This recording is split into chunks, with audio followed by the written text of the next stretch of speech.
Hi, my name's Anita, and I am the Director of Student Ministry. You'll mostly see me hanging back in the Union with students 6th through 12th grade.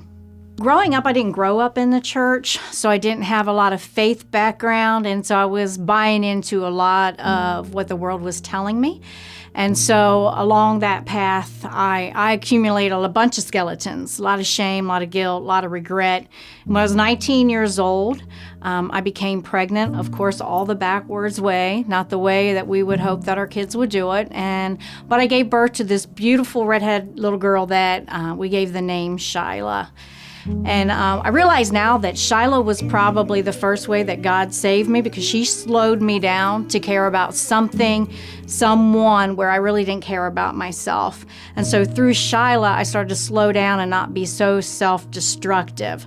But along the way, I had this past life that I had drug a lot of consequences with me, so my life wasn't all that great. So I started to pursue, I started asking around about church. And so I did. I went ahead and I checked out a church. And when I stepped in, I had no idea that my life was going to be radically different. But when I met someone named Jesus, it changed everything. So I began to pursue him with everything that I had. And so my time of being brave came in 1997.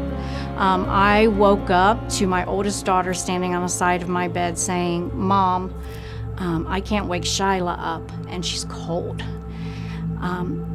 What that revealed is that through the night, Shyla had beat me to heaven, and she was with Jesus. But now I had the darkest journey of my life to travel through. Initially, what I felt was just numb.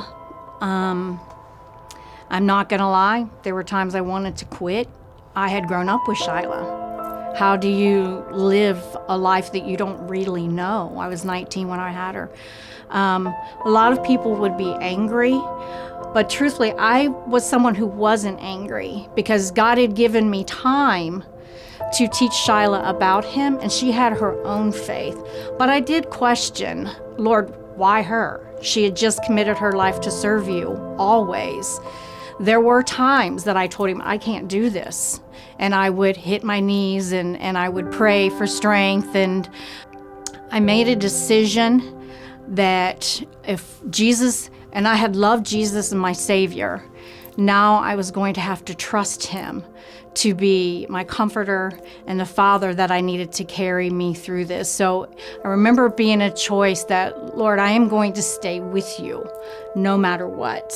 And so I choose to be better instead of bitter. And it wasn't easy, but I had to choose that every day. I also chose that I would worship no matter what. And the devil was there. He was wanting to take everything, but I chose to worship no matter what. And my daughter tells the story, and I didn't know this even happened, that one day in the kitchen, I was playing some music, and she walked in to see me worshiping with my hands raised high, worshiping. And this was just probably days after Shyla had passed, but I made a decision that I would worship him no matter what. I feel like when I look back, and I have said this, that God has never wasted my dirt nor my hurt. And losing Shyla, as painful as it was, and I would never schedule that in, he has used every grain of that pain for what I do now.